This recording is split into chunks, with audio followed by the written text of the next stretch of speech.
Hello, welcome to the Mad Batter channel. My name's Chris.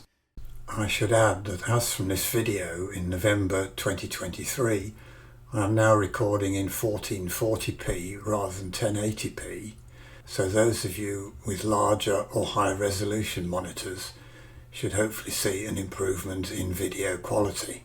This is going to be a short technique video about masking in Luminar, in particular in relation to feathering. As you know, there are four masking options: a brush, linear gradient, radial gradient, and the automatic mask AI. The first three allow you to decide whether to feather the mask or not, and how much to feather. But once you commit to a mask, it is set in stone and you can't go back and change the size of the mask or its feathering. You can put another mask over the top or delete it. Let me demonstrate. So here we are in Luminar Neo with a plain document. So we're going to develop a masking. Let's start with a linear gradient. So I can draw linear gradients. I can have no feather or quite a big feather. Now, as long as it's live, I can change these settings.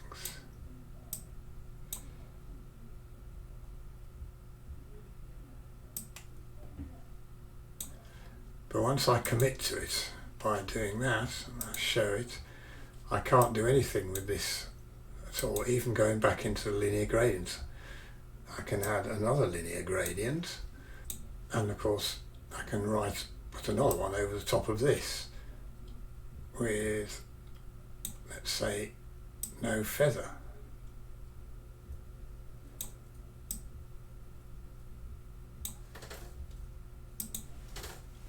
But again, if I wanted to feather this, let's say I go here and draw with a large feather, it doesn't overwrite. I mean, I can add a feather by doing that.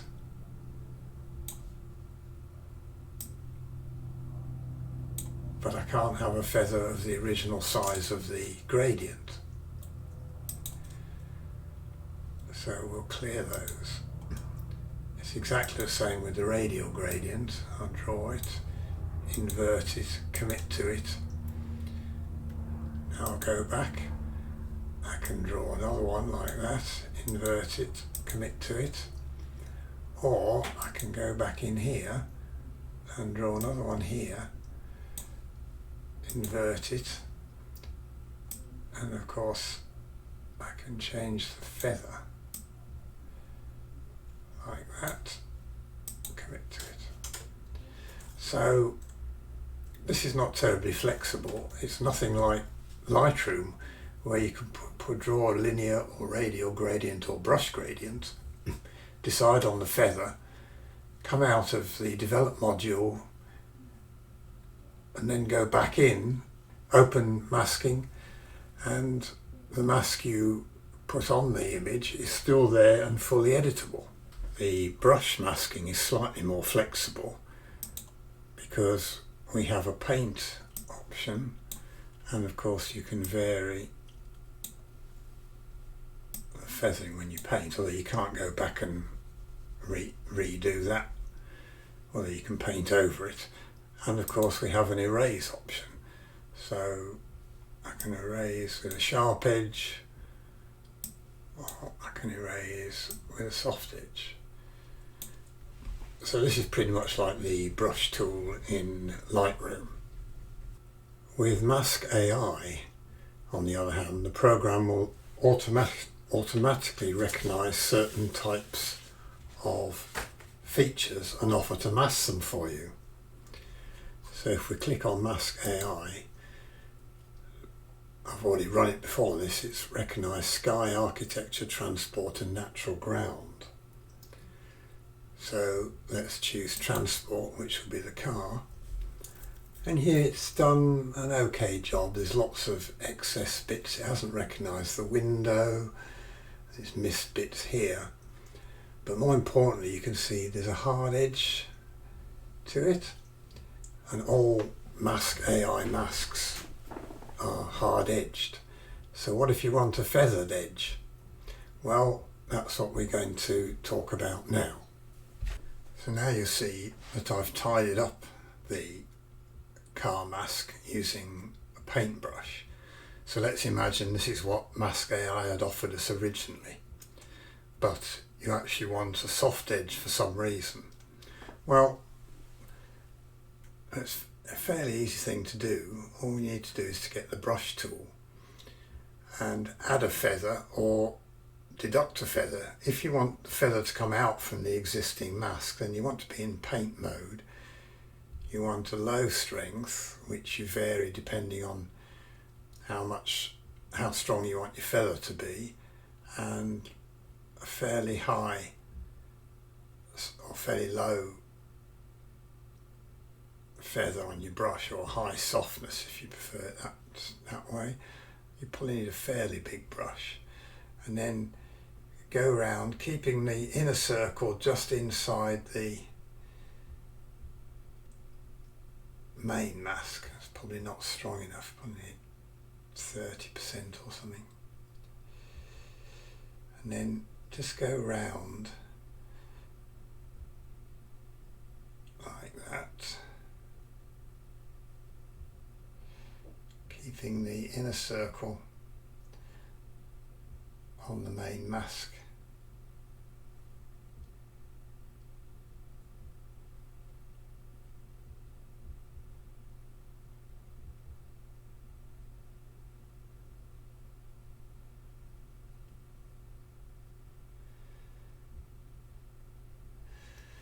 And now we've got a slight feather. You probably can't see it, but if we go into adjustments and let's reduce,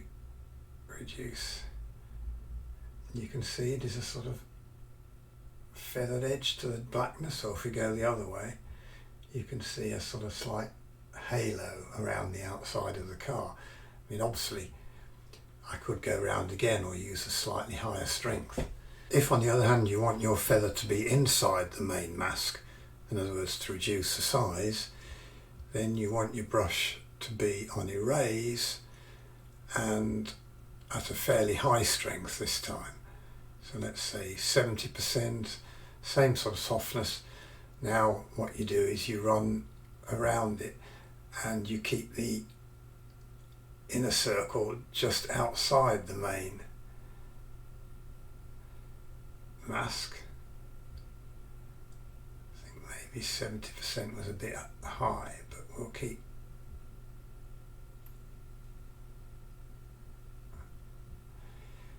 it like that for the moment.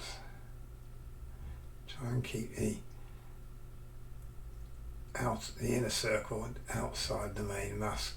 I'm doing a bit of a sloppy job, but you'll get the point.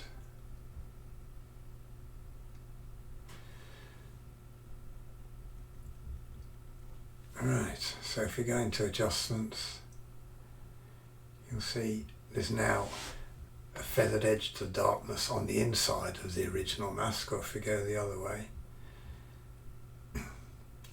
around the edge it's not quite as bright.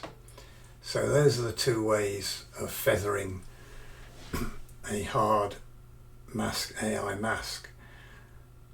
Either adding a small amount, a low level on the outside to increase the size of the mask, or using higher brush capacity in the erase to remove the edge of the existing mask to give you a feather inwards. So that's how we can do feathering of mask AI masks. I guess your next question would be, well, when would you ever want to do that? Well, here's an example. A sky mask using Mask AI invariably has a hard edge. In a lot of, say, landscape photos, depending on where you focus, the horizon may not be fully in focus, and a hard edge where you make changes to the sky would look unnatural. If you also make substantial changes to a sky, again an abrupt edge doesn't look right. So in this example, the sky has been darkened, made slightly bluer and a bit more contrast. And this is the result just using a sky mask with a hard edge. However, I redid using exactly the same adjustment settings, but feathered the edge of the sky mask at the bottom. That gives this result, which I think looks more natural. So that's the hard edge and that's the soft edge. So that's just one example of how you might want to feather a mask, AI mask. Almost certainly sky masks would be the most common example, but I'm sure there are others. Anyway, I hope you found this video useful, and if you did, perhaps you could give it a like and consider subscribing. Many thanks.